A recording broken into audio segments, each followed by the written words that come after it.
Хай манайхан энэ бол миний 3 дахь бичлэг. Тэгэхээр өнөөдөр 2 сарын тайлан бичлэг хийх гэж байна. Би өнөөдөр нэг цагаас таарсан. Тараад элчин сайдын яам орчоод тэгээд гэртээрээ шууд 2 сарын тайлан бичлэг хийчихье гэж бодоод шууд эхлүүлчихлээ. Тэгэхээр 2 сард би хэдэн дург болсон бэ? Дээрээс нь хэдэн дурны зарлага, хэдэн оны зарлага гаргасан бэ? Дээрээс нь ямар бүтээмжтэй байсан бэ гэдгийг хуваалцах чинь. 2 сард би нийтдээ 28 хоногийн 26 хоног нь ажилласан. 2 хоног нь амарсан байгаа. 2 сарын 1-нд амарсан, 2 сарын 9-нд амарсан. Тэгэхээр 2 сарын 1-нд яагаад амарсан бэ гэвэл 2 сарын 23-нд бид нэр хөдөө явах ажилтай байсан учраас 2 хоног ажиллаад 3 хоногийн цалин авахаар тохирсон учраас би 2 сарын 1-нд өөрийгөө амраасан байгаа. Яг бол алдагдахгүй 3 хоногийн цалингаа авахаар тохирсон учраас тэгээд 2 сарын 9-нд нь болохоор зэрэг угаасаа надад ажил болтоогүй.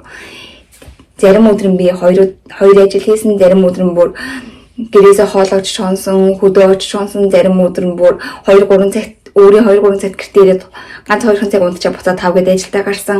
Нэр үнэхээр өөрийгөө мартал ажилласан. Тэр бүх өдрүүд маань эндэн. Тэгэхээр би 2 сард хэдэн төгрөг олсон бэ? Хэдэн мянган вон олсон бэ?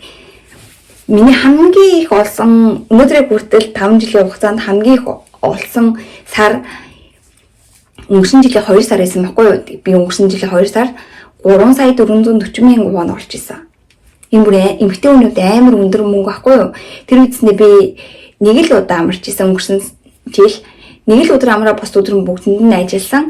Тэгээд 3 сая гаргаж олж исэн. Тэр миний хамгийн их олж исэн мөнгө. Тэсэн чинь энэ сарах бүр яасан гэж манайхан. Би бодож үзээ шок. Нэр ингэж өгөөд бүр нэрээсээ би ийм их ажилласан юм уу? Ийм мөнгө олсон юм уу гэд өөртөө баярлсан, бас хамт олондоо баярлсан, гэрээхэндээ баярлсан, намайг ажилгүйсэн чи ажил гарч өгдөг хүмүүстээ баярлсан. Би бүр бүгдийг мууж үзсэн чинь ямар ч гарын мөнгө ороогүй, дээрс нь миний давхар хийдэг захиалгын мөнгө нэг ч ороогүй. Үнийн дүн маань 3 сая 930 мянган вон. Би бүр гарын мөнгнүүдээ оруулах юм бол баг 200 мянган вон аахгүй. Би ингээд 4 сая гарan ингээд олсон байгаа аахгүй бүр. Вау, энэ бүр миний бүр хамгийн их олсон сар байсан. Тэгэд би сургалтын төлбөрөө бүр бүтэн төлсөн. Дээрээс нь өөртөө бас жоохон бэлэг авсан, өөрийгөө урамшуулсан. Энэ сар бас 3 сарын 8-9-өөс ингээд гадаад руу 7 хоног явах гэж байгаа. Тэрнийхэн тикетний мөнгийг олсон. Хамгийн гол нь цагаасаар орж исэн учраас охиндоо дээл авч өгсөн байгаа. Тэгээд ийм амар амжилттай энэ сар бас байрны төлбөр бусад бүх зардлуудаа төлөөд тэгээд би ийм амжилттай байсан байх нэ. Өөрийгөө бүр тэрмээр энэ бүр нэрнгээсээ нэрээ марттал, өөрийгөө марттал, ажлын уснаас өөр хувц өмсөхгүйгээр бүр өдөр болгон өглөө эрт гараад метронд гүйгээл амар хичээсэн. Тэгэхээр энэ бичлэгээрээ би өөрийнхөө олж байгаа мөнгийг гайхуулах гэж байгаа биш. Хүмүүс маань жоохон буруу ойлголт аваад идэг нь юу вэ гэвэл одоо миний бичлэг үзээд хүмүүс тэгж ойлгож магадгүй шүү дээ. Оюутнууд чинь бүр 3 сая гаргаад авд юм байл шүү дээ. Гэл 2 сар маань ингээд нийтдээ хамгийн их байдаг сар учраас ажил олдоц гайгүй байсан. Дээрээс нь би ч бас өөрөө хичээсэн. Хүн болгон бол ийм хэмжээний цалин авахгүй. Нэг сард 2 удаа амарч иж энэ хэмжээний цалин аван дээрс нь зарим өдөр нь 2 ажил хийж энэ хэмжээний цалин авна. Бүр ажил олохгүй хүмүүс ч олон байгаа. Тэг манайх нэгдэд шүү дээ. Солонгос тэр удсын гингүүд 5 жил болсон гингүүд. Яг ингэдэг зэв. Чи одоо тэгвэл байр авсан юм яа л да. Хэдүүрэ байр авсан. Хэдэн машин авсан. Яг ингэдэг байхгүй юу?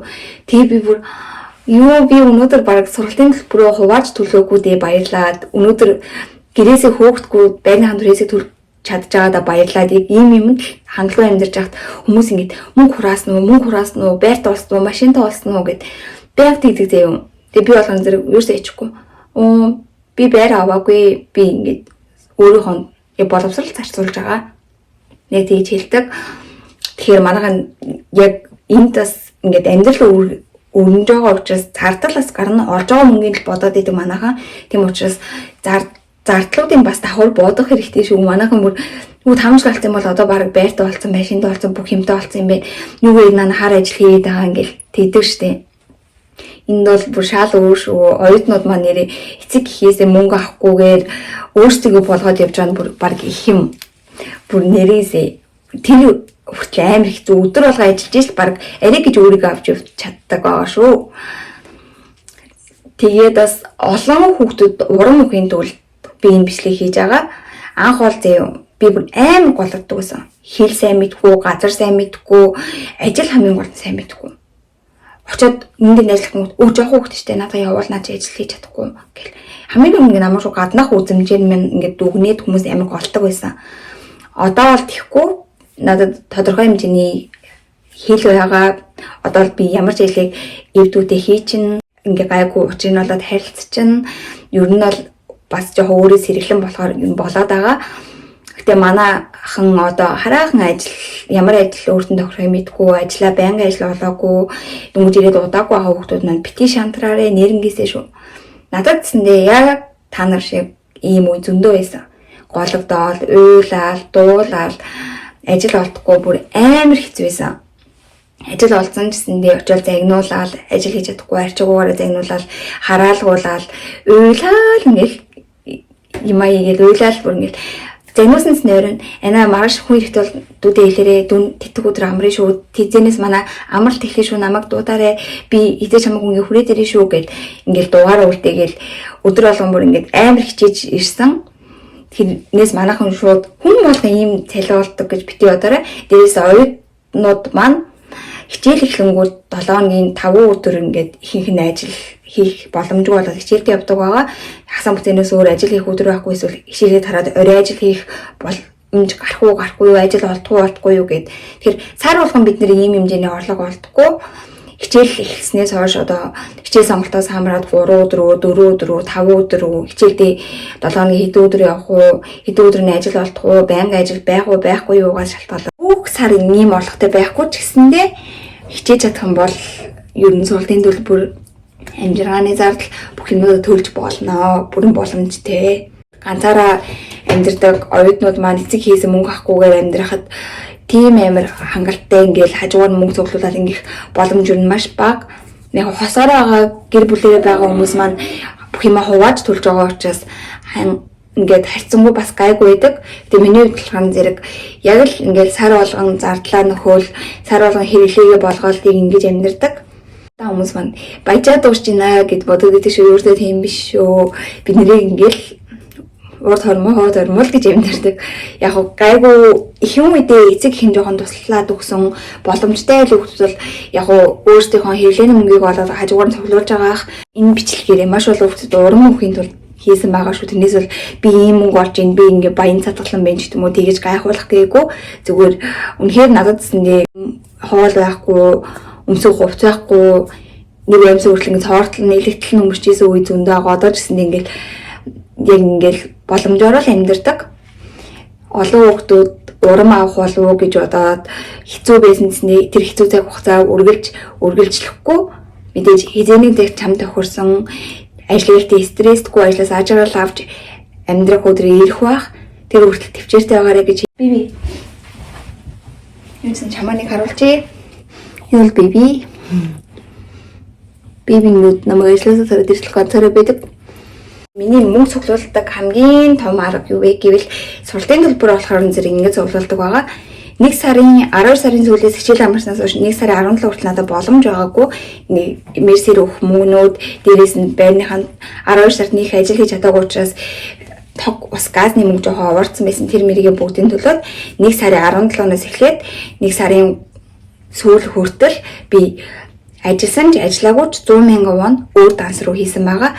Тэгээд 130-аар ажиллах юм бол 30,000-ын байнгын хэрэглээний дансандаа үлдээгээд 100,000-ын шууд сургалтын төлбөрийн данс руу хийгээд нэг энэ мэтчлээ ингээд жоохон илүү 100-аас илүү гарсан мөнгнүүдээ байнгын дансандаа үлдээгээд тэгээд ажил хийгээгүй өдрүүд чинь тэр нэг 100-аас илүү авсан цалингууд байгаа ш тэгээд 20, 30, 40 гээд тэднийг нийлүүлээд ажилласан юм шиг 100,000 аюулжсэн хийн. Тэгээд би 1 сарын сүүлд гээд сая вон тоолцсон байсан. 2 сард болохоор зэрэг 2 сар эхлээд удааг багт манай байрны мөнгө гарсан учраас нөгөө сая воноос оюутсан байрныхаа мөнгийг төлөөд тэгээд бас яг адилхан ажилласан ч ажиллаагүй ч өдөр болгон 100,000 вон хийсээрээсэн хугацаанд ингээд цуглаан төлбөрийг бүтэн төлж чадсан.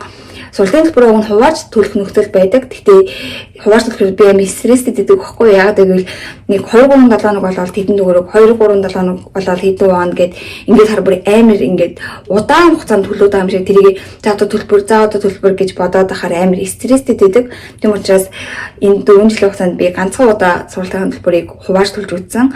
Тэр үед амар хэцүү байсан болохоор би дахиж ингэж хувааж төлөхгүй аль болох амралтаараа гүрийх хэрэгтэй мэн гэж бодсон. Аль болох бүтэн төлөхийг хичээдэг. Тэрнээс өөр айлууд ч юм уу ажлын газараас ч юм уу тип авах ч юм уу гарын мөнгө авах юм бол тэр мөнгө авахт анханасаа надад байгаагүй мөнгө гэж бодоод би далт хийдэг байхгүй юу хаан дотроо.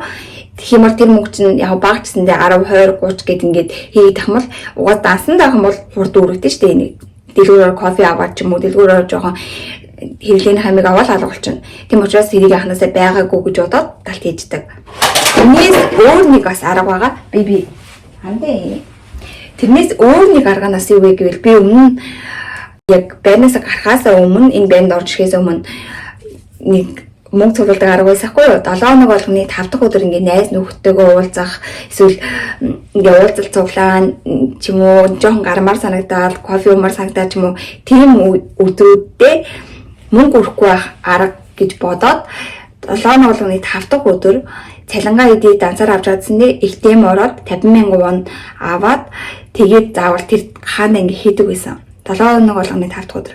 Хайдаа жоох ингээд сайн ажиллаад шүний ажил мэл хийчих юм бол бас ингээд 100,000 ч юм уу хайд 50,000 вон гарын мөнгө хамгаалаас хийгээд ингээд нэг удаагүй жаа би байрнаас гарах болсон чинь яг ингээд мөнгөний хэрэг гарч байгаа хгүй юу. Тэгээд хагаа залтсан чинь бүр саядан зугарч ирсэн тэгээд тэр ханаас тэгээд би ямар ч асуудалгүй байрныхаа мөнгөн дээр ингээд нэмэрлээд тэгээд энэ байранд орж исэн байхгүй юу. Тийм учраас бас тэгээд цуглуулаас зүгээр тэр өдөр угаасаа ингээд 50,000 вон нэлээд хаанда хийсэн болохоор би мөнгө өртсөн гэж бодогдохоор чинь ингээд гадуур гармааргүй санагдаж байхгүй удаасаа би өндөр 50,000 вон өртсөн юм чинь өртсөн гэж бодчихдог гэсэн. Тэгэх юм бол мөнгө ингээд багаар ч гэсэндээ хөрхөн бас хэдэн дөрөг болчт юм байлээ. Тэгээ миний бол жоохон хэрэглээний хаймнуудыг хоригдлуулдаг арга бол ийм байна. Яг уу хичээлдээ хэрэглэх ч юм уу өөртөө нэг жоохон уцаа солих ч юм уу том зүйл талаар зэрэг хэрхэн мөнгөө цуглуулдаг вэ гэвэл хана банк ч юм уу өөрийнхөө хэрэглэдэг банкн дээр ингээд автоматар сар болгон мөнгө ингээ хадгаламж руу ордог тийм яг үйлчлэгийг би авч исэн. Тэгээд сар болгон 100,000, сар болгон 150,000 автоматар мэлгасаас гарна. Тэрийг ингээд би зүгээр байрны мөнгө төлөх ёстой юм шиг, миний төлөх ёстой мөнгө юм шиг ингээд хүлэн зөвшөөрөөд ингээд тас нөгөө нэг мөнгө маань гарах өдрө болчлоо гэх бүр ингээд суурчин. Эхний хэд хоног жоох ингээд хэдэн сар жоох стресст нь юу вэ энэ мөнгө гарсан байж тээ гэдэг юм уу те. Тэгээд сүүлдээ ингээд гараад ахаар сүүлдээ бүр тарчин. За одоо 25 болох юм бол тэр мөнгө маань гарна шүү. Ихтэй шиг дансандаа хийчихье гэл. Тэгээд нөгөө мөнгнүүд маань цуглараад хөвчлээ 12 сарын хугацаанд цуглардаг байгаа. Тэгээд хугацаанд дууссан бол үргэлжлүүлэхгүй эсвэл мөнгө авах уу гэсэн сонголт гарч ирдэг. Би бол харин зэрэг яг 2 жил дараалж тэгэж мөнгөө 120,000, 100,000, 150,000-аар цуглуулж агаад нэг удаад ноутбук авсан байгаа өөртөө хөрөнгө оруулалт хийх гээд. Нэг удаад болохоор зэрэг Солонгост би бүр 7 барьдаг гэсэхгүй юу. Тэгээд тэрийгээ шууд 13 анх гарч ахт тэгээд цуглуулсан мөнгөөр 13 авч ирсэн. Бэлэн мөнгөөр шууд. Тэгээд өөртөө жоохон үнэтэй юм амар санагдаад мөнгө нь ингээд цуглуулж өгөхгүй их хэмжээний мөнгө нэг дор гарахаар жоохон хэцүү байдаг болохоор тэгээд цуглуулж агаад бас юм авах юм бол амар их мөнгө үрсэн юм шиг мэдрэмж төрдөггүй. Зүгээр л өөртөө зүгээр амар гоо үнэтэй юм ямар ч стрессгүй авч чаддаг. Тэгээ миний аргууд бас таалагдсан бол хэрэглээд үзээрэй. Гадаад байгаа монголчууд маань бие сайн бодоорой, эрүүл мэндийг хүсье. Тэгээ би дараагийнхаа бичлэгээр маш олон юм бодсон байгаа. Эсвэл гэрээ танилцуулах, эсвэл бас цагаан сараар хийсэн бичлэгээ бас хуваалцаж магадгүй. Тэгэхээр дараагийн бичлэг хүртэл маань хүлээж өгөөрэй. Инзай